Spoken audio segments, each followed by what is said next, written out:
কামাল দেখিয়েছিল যে সত্যি রক্তপাতহীন নির্বাচন করা সম্ভব।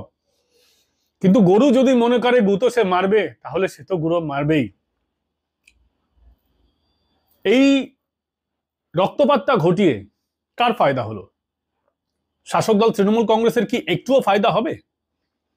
বরং এই গোটা প্রেক্ষাপটটা তৃণমূলের দিকে এই শাসক দল ঘুরিয়ে দিল। একটা হত্যাকাণ্ড হয়েছে, এর অবশ্যই দায় শাসক দলের, কারণ তাদের পুলিশ, তাদের মেশিনারি, তাদের অবশ্যই, তাদের আইবি, তাদের হাতে সবকিছু, অবশ্যই তাদের দায় আছে।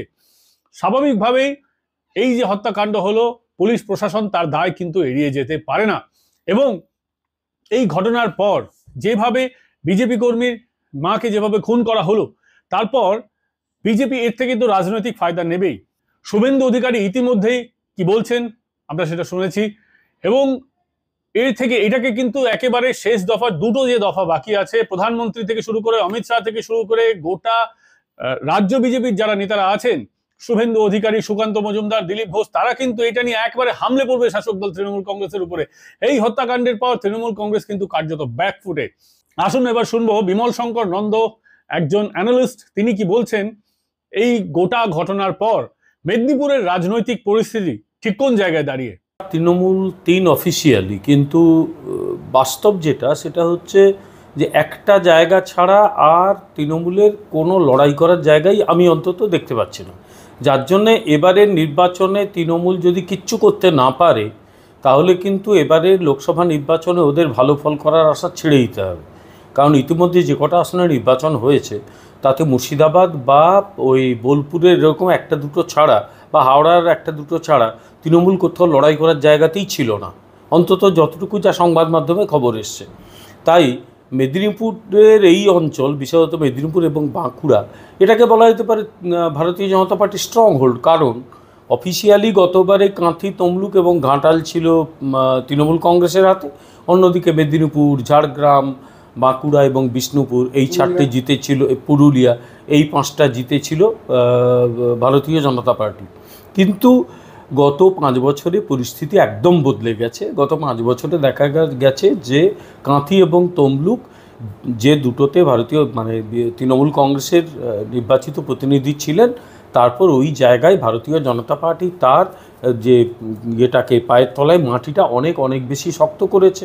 শিশির অধিকারী একসময়ে তৃণমূলের এমপি ছিলেন, তাঁর ছেলে দিব্যেন্দু অধিকারী তমলুক থেকে তৃণমূলের এমপি ছিলেন। দিব্যেন্দু এবারে নির্বাচনে দাঁড়াচ্ছেন না, শিশির অধিকারী নির্বাচনে দাঁড়াচ্ছেন না, কাঁথি থেকে নির্বাচনে দাঁড়াচ্ছেন সৌমেন্দু বিজেপির হয়ে। সর্বোপরি শুভেন্দু অধিকারী বিজেপিতে যোগ দেওয়ার পর থেকে দেখা যাচ্ছে যে ভারতীয় জনতা পার্টি সেখানে তার যে সংগঠনটা আগে যেটা ছিল সেটাকে আরও বেশি শক্তপোক্ত করেছে। গত বিধানসভা নির্বাচনের পর শুভেন্দু অধিকারীর উত্থান হয়েছে একজন মাস লিডার হিসেবে, জননেতা। মনে রাখতে হবে পশ্চিমবাংলায় কিন্তু জননেতা প্রায় নেই। একসময় বিধানচন্দ্র রায়, একসময় এমনকি মমতা বন্দ্যোপাধ্যায়কেও জননেত্রী বলা হতো, কারণ মাস লিডার, মাস তাঁর কথায় ওঠে বসে, মাসকে তিনি মুভ করাতে পারেন।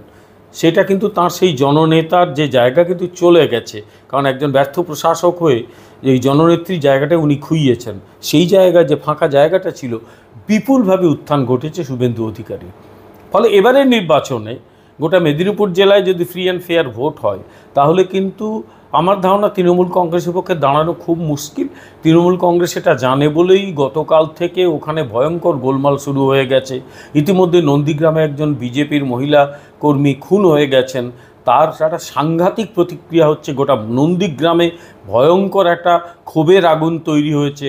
ওই সেই 2006, 7, 8 যে নন্দীগ্রাম, ওই সময়কার পরিস্থিতি ফিরে এসেছে।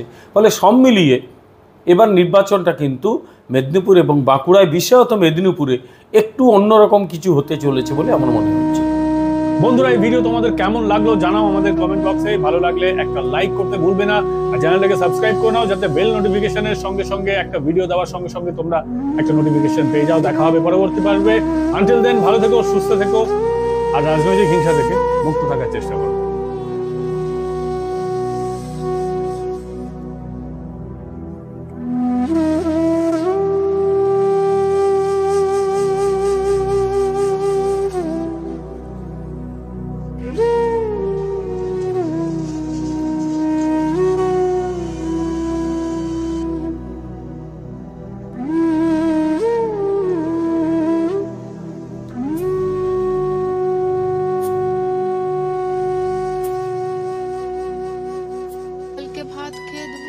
বাড়িতে ঘুমিয়েছিলাম। যখন ফোন করে ডাকে যে বড় বাঁধে গন্ডগোল হচ্ছে চলে আয়, আর সামনে ভোট, ওরা এমনিতে রাত জাগে, কারণ ভোট আসছে সামনে, রাত জাগতে হয়, জাগছে। দাদা চলেইছে বাড়ি থেকে, তারপরে মা গেছে, মা পিছু পিছু যে ছেলেটা গেছে আমি যাই, ডেকে নিয়ে আসবো, এলে খাবে। তারপরে যখন যায় না সেখানটায় গন্ডগোল চলছে, চলার পর মা সেখানটায় স্মৃতি মন্দিরের উপরে বসেছিল, আমার সেজো জেঠিমা ওকে ডাকে যে বাড়ি চলে আয়। না যাবো, আমার ছেলে আসুক, এলে যাব। দিয়ে বলছে আর গন্ডগোল করবো না, তোমরা থামাথামি করে দিয়েছি, চলে যাও। দিয়ে দাদা নাকি একটু অছাড়ের দিকে চলে গেছে, যখন দেখে না মা যে বসেছিল, মার মাথায় রড মেরে দিয়েছে। টিএমসি সেখানটায় দুটো বাড়ি আছে, তারা নাকি বাইর থেকে মানে 20 জন 20 জনের মতন লোক নিয়ে এসে রাখছে যে গন্ডগোল করবে বলে। এরা এতটা জানেনি যে গন্ডগোল হবে, এরকমই মারবে।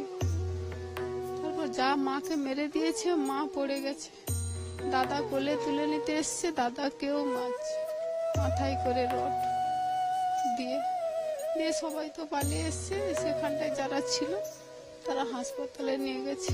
আমরা বাড়িতে ঘুমিয়েছিলাম, আমরা জানি না। আমরা যখন জানতে পারি বড় মেয়েটা ডাকছে, কাকু উঠে পড়ো, বাবা এরকমই হাসপাতালে আছে। কেন, কি ব্যাপার? না এরকমই সেখানটায় কে ফোন করে ডেকেছিল, গিয়েছিল, এরকমই ঠাম্মা আর বাবাকে মেরেছে।